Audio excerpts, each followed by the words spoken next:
ओम श्री गणगणाधिपतये नमः। ओम श्री शांब सदाशिवाय नमः। ओम नमो भगवते वासुदेवाय। ओम सर्वेभ्यो ऋषिभ्यो नमः। ओम सर्वेभ्यो पितृभ्यो नमः। ओम सर्वेभ्यो देवेभ्यो नमः। ओम श्री गुरु चरण कमलाभ्यां नमः।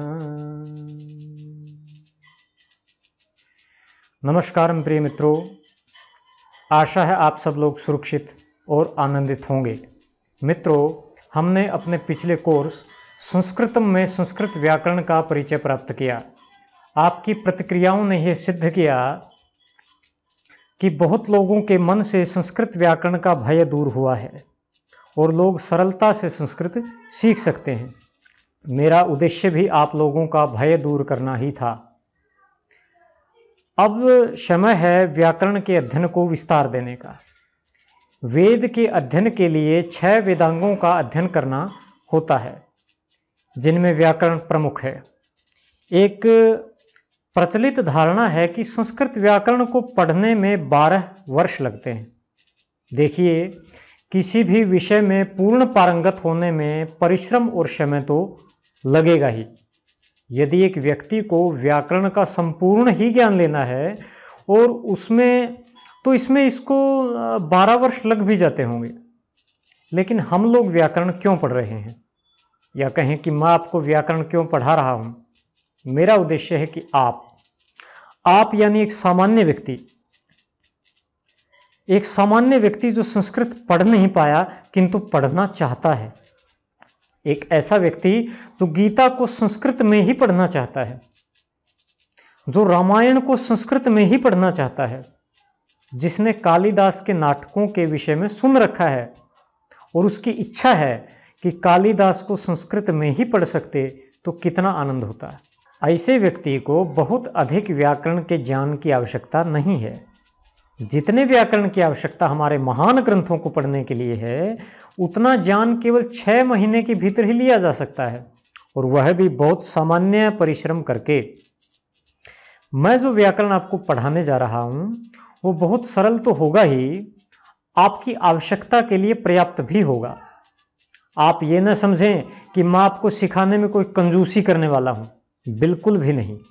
मेरा मतलब केवल इतना है कि हम आडंबरों से बचेंगे, ताम झाम से बचेंगे, व्यर्थ के अपवादों से बचेंगे, लेकिन जितना जरूरी है उतना अवश्य सीखेंगे। तो जिन व्याकरण के आचार्यों के ग्रंथों से हम सीखने जा रहे हैं, अब हम उनके विषय में कुछ परिचय ले लेते हैं। पाणिनि संस्कृत भाषा के सबसे बड़े और सबसे प्राचीन वैयाकरण हुए हैं। इनके व्याकरण का नाम अष्टाध्यायी है, जिसमें 8 अध्याय हैं, इसलिए इस ग्रंथ को अष्टाध्यायी कहते हैं। इनका समय काल 6ठी सदी ईसा पूर्व के आसपास माना जाता है। ईसा से 600 वर्ष पूर्व आचार्य पाणिनि का जन्म शालातुर नामक ग्राम में हुआ था। अपने जन्म स्थान के कारण पाणिनि शालातुर्य भी कहे जाते हैं। जहां आज काबुल नदी सिंधु में मिलती है, उस संगम से कुछ मील दूर यह गांव था। आजकल इसे लाहौर कहते हैं, जो वर्तमान पाकिस्तान में स्थित है। पाणिनि के पिता का नाम पणिन और माता का नाम दाक्षी था। पिता के नाम से ही इन्हें पाणिनि कहा जाता है। पाणिनि के काल में शिक्षा का बहुत विस्तार था। संस्कृत भाषा का इन्होंने बहुत ही गहरा अध्ययन किया था। वैदिक और लौकिक संस्कृत के दोनों रूपों से वे पूर्णतया परिचित थे। पाणिनि से पहले भी व्याकरण के अनेक आचार्य हो चुके थे। अष्टाध्यायी में आचार्य पाणिनि ने कई प्राचीन आचार्यों के नाम बड़े आदर से लिए हैं, जैसे शाकटायन, शाकल्य, काशकृत्स्न, भारद्वाज, गार्ग्य, शेनक, आपिशली, स्फोटायन और इंद्र।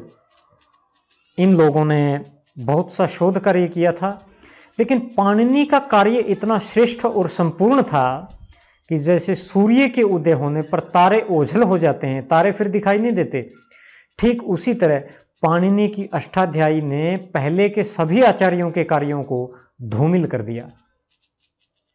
हमारी अब तक की जानकारी के अनुसार इनमें से शाकटायन सबसे प्राचीन वैयाकरण थे।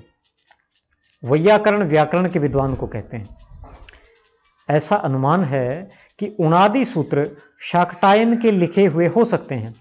हम लोग अपने अध्ययन में आचार्य शाकटायन के उणादि सूत्र पाठ का भी समय समय पर सहारा लेते रहेंगे। अष्टाध्यायी में 8 अध्याय हैं, प्रत्येक अध्याय में 4 पाद हैं, प्रत्येक पाद में सूत्र रहते हैं। सूत्र कहते हैं बहुत छोटे वाक्य को जो कम से कम शब्दों में ज्यादा से ज्यादा विचार व्यक्त कर सके। तो अष्टाध्यायी में 8 अध्याय, 32 पाद और कुल मिलाकर लगभग 4000 सूत्र हैं। आप ये भी कह सकते हैं कि पूरा संस्कृत व्याकरण इन 4000 सूत्रों या नियमों में बंधा हुआ है। मजे की बात यह है कि व्याकरण सूत्र केवल संस्कृत पर ही नहीं बल्कि संसार की बहुत सी भाषाओं के व्याकरण की भी कठिन समस्याएं सुलझा सकते हैं। अष्टाध्यायी पर महामुनि कात्यायन ने विस्तृत वार्तिक ग्रंथ लिखा है और सूत्र तथा वार्तिकों पर महर्षि पातंजलि का अति विशाल ग्रंथ महाभाष्य है। सूत्र, वार्तिक एवं महाभाष्य तीनों मिलकर पाणिनीय व्याकरण कहलाते हैं और सूत्रकार पाणिनि, वार्तिककार कात्यायन एवं भाष्यकार पातंजलि, इन तीनों को व्याकरण के त्रिमुनि कहा जाता है। त्रिमुनि यानी 3 मुनि। पाणिनि के सूत्रों की शैली अत्यंत संक्षिप्त है, बहुत संक्षिप्त, बहुत थोड़े में उन्होंने कहा है। संपूर्ण अष्टाध्यायी को केवल 2 घंटे में दोहराया जा सकता है। गुरुकुलों में विद्यार्थी उसको दोहराते हैं, 2 घंटे में पूरी व्याकरण दोहराई जा सकती है।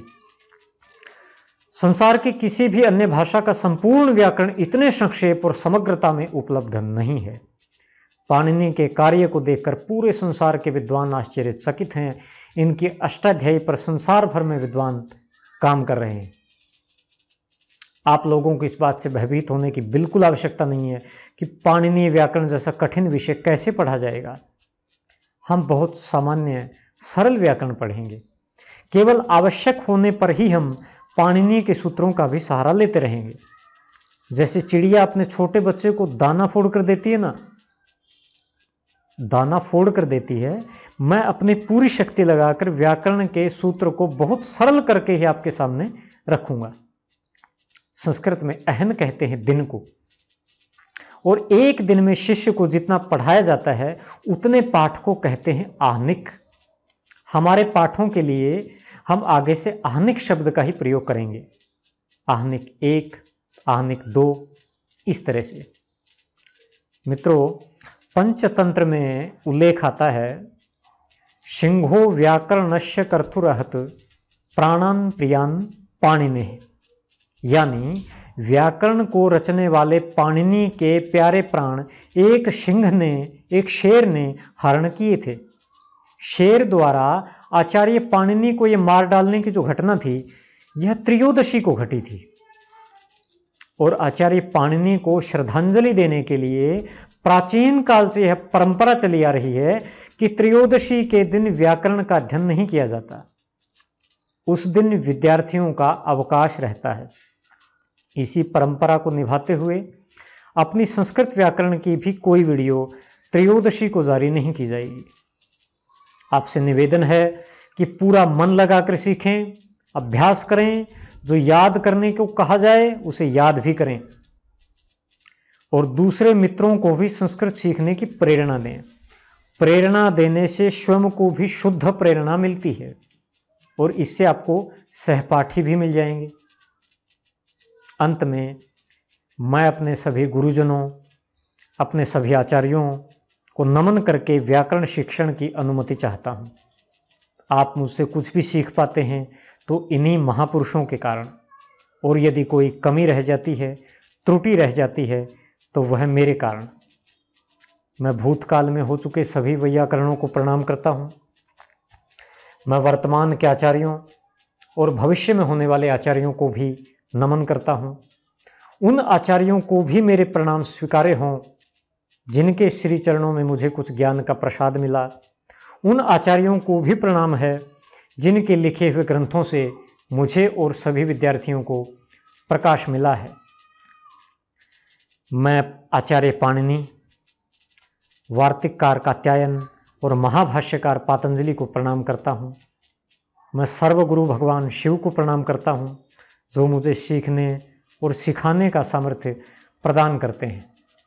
और अंत में मैं आप सबको भी प्रणाम करता हूँ, जो आज इस घोर कलयुग में, इस वासनाओं की आंधी के बीच सब राग रंग छोड़कर संस्कृत व्याकरण पढ़ने को तत्पर हुए हैं। धन्य है आप और धन्य है ईश्वर, जिन्होंने मुझे सेवा और सहायता का पुण्य प्राप्त करने का सौभाग्य प्रदान किया। यह क्षण धन्य है, यह भूमि धन्य है। मैं कृतज्ञ हूँ और अनंत तक कृतज्ञ बना रहूँगा। नमस्कारम।